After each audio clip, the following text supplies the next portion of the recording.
At first, I thought to myself, do I want to do this video today? But then my cat was super persuasive about it.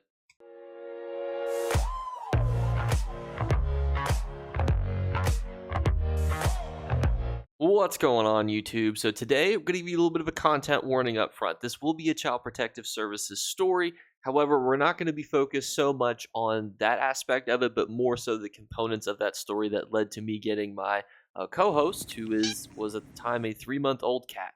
It's a Friday the 13th. Absolutely crazy. Even though we're not going to be focusing on necessarily the specifics of the craziness that happened in the story, there will still be conversations about things such as foster homes, attempted murder, drug use, and so on and so on. So just a fair warning about all of those things, as they're going to be kind of intertwined into the story.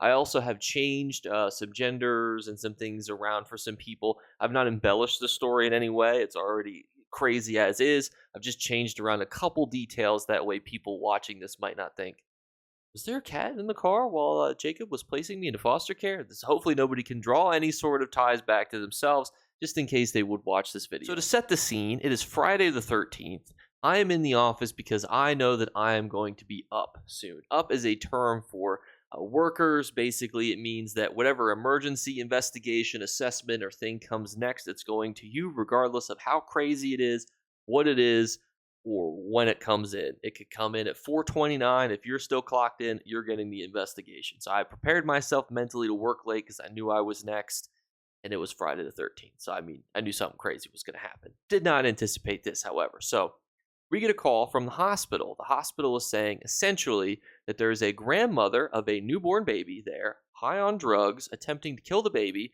and the young mother, who's very young, teenager, is freaking out and doesn't know what to do. So already we have ourselves a typical Friday the 13th scenario. So at this point, I get to the hospital. Grandmother is no longer there. It is just the teenage mother and then the baby at this point. And based on the reaction of grandmother, obviously mom, her baby, the hospital, myself, nobody really felt comfortable with the teenage mom and the baby going back to mom's house at that point.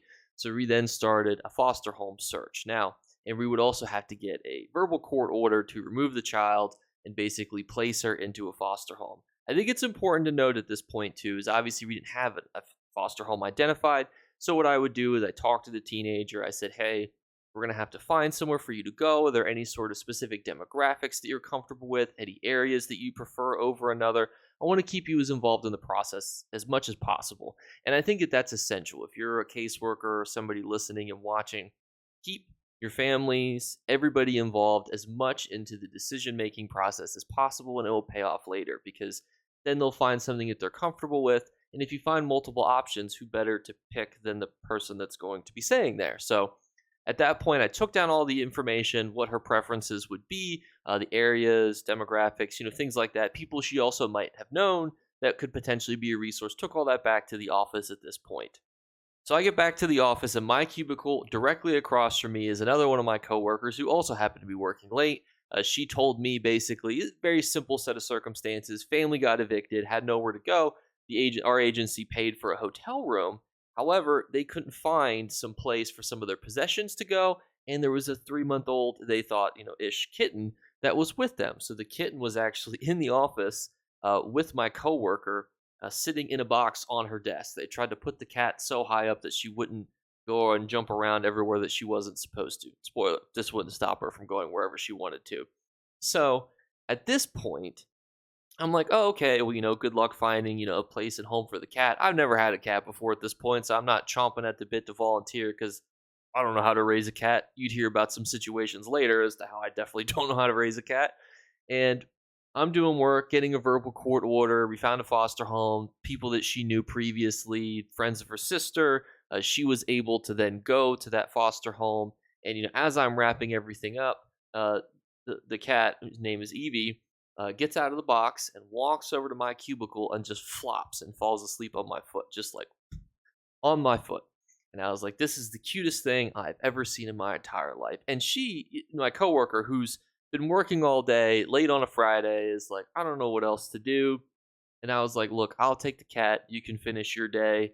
We'll all go our separate ways. And you can go home. I'll take this kid to the foster home, and then I can go home and take this cat home with me at this point, which was just a funny set of circumstances to announce. So then the funny part, I have to then load the cat into the car, little kitten in a box because they gave her a little box of to put her in with little holes and things in it. And I try to like put it in the car non-conspicuously. That way, if you like stepped into my car, you'd be like, "Oh, there's just a box back there. I wonder what that's for." Because mind you, we have a teenager and a baby. So I got to put both individuals in my car. So I can't hide it super easily. So I put it in the back behind my seat. That way it's like kind of propped up in there. And then I start to then take the possessions of the baby and the teenager and kind of put it in the back seat, in and around, and then also in the boot of the car. That way everyone's like, oh, there's just a lot of possessions here. So then I drive to the actual foster home, which thankfully was only 10 minutes away because the whole time you could hear like like little strange noises, like little cat noises. And I was hoping the mom, and I don't know if she thought anything of it, she was like, oh, my baby must be making weird noises. This is so weird, this is so crazy. So during that time period, we get to the foster home, and at that point then I take all of the stuff out. I'm like, you guys, I'll unload it all into the driveway, you guys take it inside. And then the cat actually gets out of the box, and I'm trying to struggle to get the cat back in the box. And I'm like, screw it, whatever. I just closed the door. I got all the stuff out, and then there's just a cat just free roaming in the back seats of my car. And then at this point, too, I have a tough decision to make because I don't own anything to take care of a cat. And this is getting late into the night where stores are starting to close. The nearest thing to me at that point was a CVS. And if I dropped the cat off first, I didn't know if I was going to be able to make it to the CVS or not. Thankfully, this was, much in the fall, winter time period. So it's cold out. There's no stress about staying in a car for a few minutes. So I run into the CVS to see if they have anything, cat food, litter, toys, anything. The only thing that CVS had, which to this day I'm exceptionally thankful for, don't get me wrong, was kitty litter, and then a storage container that I was able to kind of, chop around and turn into a litter box. But they had no food. So I take the cat back to my house at this point, set up the litter box, obviously, it's the first thing I do. And then I'm like, all right, I have to feed this cat. Water was super easy, obviously. Get a Tupperware container that's relatively flat and wide, so that way she can get her head in pretty comfortably. Set that over to the side.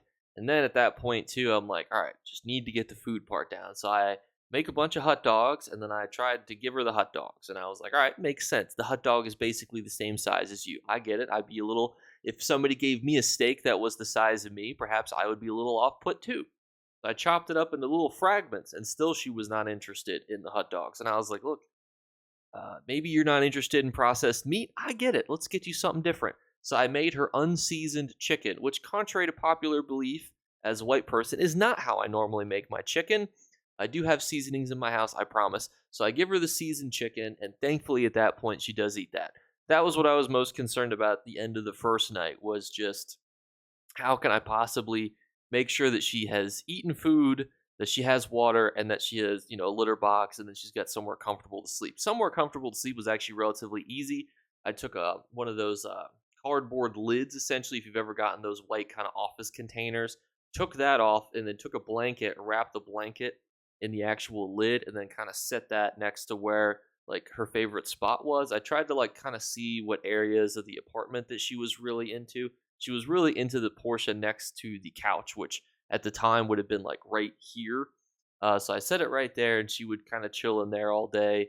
And then that kind of concluded the first night, which was definitely very weird. At this point too, I was still closing the doors to the bedroom because she was exceptionally tiny. I was terrified that I was going to squish her. But as I would start to continue to do that, I could hear her try to come into the bedroom. So eventually I did allow her to come sleep in the bed with me.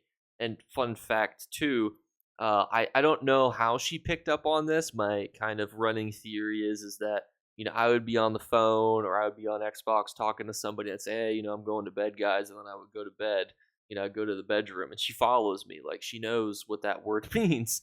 Like, she'll sprint ahead of me to jump onto the bed and be there waiting. So that's kind of one of the funny words that she actually knows how to utilize. And you can see that she's coming over here in this void of darkness because she blends in right with the couch.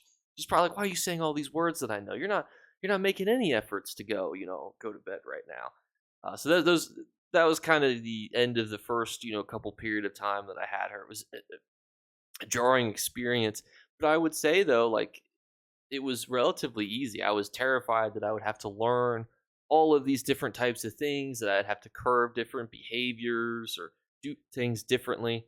Didn't really have to do any of that. She sleeps usually when I go off to work. She's usually awake, wants to play or eat, when I'm either leaving or getting ready in the morning. So do that in the morning or when I come back from work and I have the most energy left in me.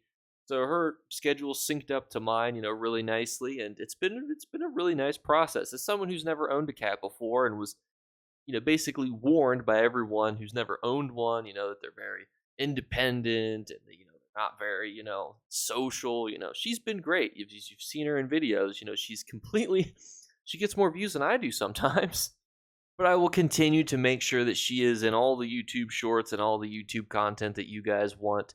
She is sometimes difficult to record with. Sometimes she wants to just headbutt the microphone and be involved. Other times she wants to play in the background like she's doing right now. It always just depends. But that's what it's like, having a co-host. You can't control them. So it's been a great experience. And if you're someone who randomly ends up with a cat one day, has a story to go with it, I highly encourage you to go with it, because you might be like me.